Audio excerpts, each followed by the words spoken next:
Breaking news tonight, 23-year-old mom Stacy Peterson vanishes upscale Chicago suburbs. Husband/cop Drew Peterson, the prime suspect in his fourth wife's disappearance. Peterson finally charged in the 2004 drowning of wife number 3, Kathleen Savio. Savio found covered in bruises, drowned to death in a bone-dry bathtub. Bombshell tonight. As we go to air, we confirm that at this hour, FBI and state police searching a heavily wooded forest preserve just 15 miles from Peterson's home, searching for the body of fourth wife, Stacy Peterson.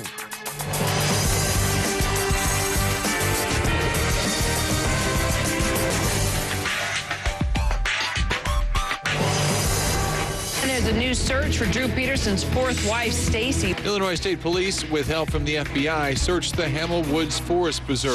We'll go out and search. You know, they've been through my house a few times, so it's like it's not here. Authorities think Peterson knows exactly where Stacy is. I'm a suspect, actually. I think I was a suspect from the beginning.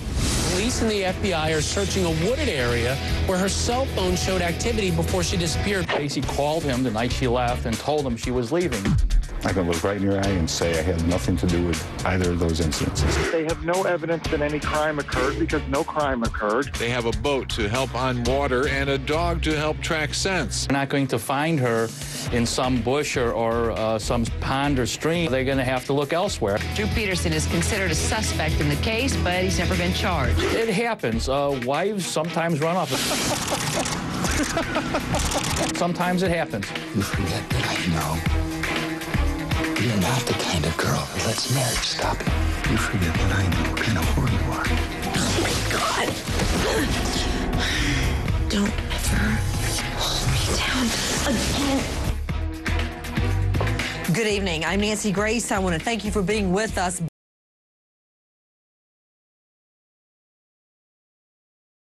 That is served, that there could be some answers, some closures. But at the same time, it also really must bring up a tremendous amount of anxiety, reawakening all of those negative feelings, the anger, the rage, the frustration that were there the first time around. Alicia lawyers, Eleanor Odom, Brian Claypool, Peter Odom. Guys, I want you to take a listen to what Larry Fishelson, telecommunication expert, is going to say. You were saying about the pings and the GPS tracking, and I'm going to follow that up with questions to the lawyers. Go ahead, Larry. Yeah, what's very interesting here is that he had a GPS tracker on her phone. Now, what that is it's an application in the phone which she could remotely track. Now, what's possible here is that after something occurred here, if it did occur, he could have went ahead and just stopped the GPS tracker. But all that information, no matter when it stopped, is all stored out there in what we call the cloud, which is data servers, networks that store all this information. So they could have gone back. He could have opened his mouth and mentioned something about, hey, I had GPS tracking her phone, and gone back, and through the GPS, they'll be able to see every single location of that phone down to the minute, area. You know, Eleanor Odom, why is it we've heard all this business about him putting a tracker on her phone that he could look at remote and see where she was at that exact moment? Why do guys always claim the wife's having an affair and vice versa when it's them? They're the ones having an affair.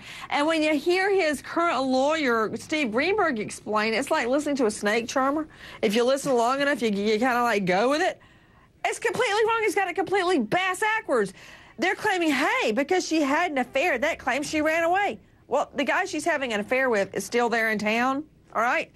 I mean, their argument doesn't make any sense. Well, no, but Nancy, it's so typical of defendants all over. They just want to put the spotlight on somebody else. They're the victim, not the person who's actually disappeared and is more than likely dead. So that's why they do it, Nancy. Remember, it's power and control on the defendant's part. Peter Odom? Well, he might not have been the world's greatest husband. He might have been a jealous husband, but which time? That doesn't make him a killer, Nancy.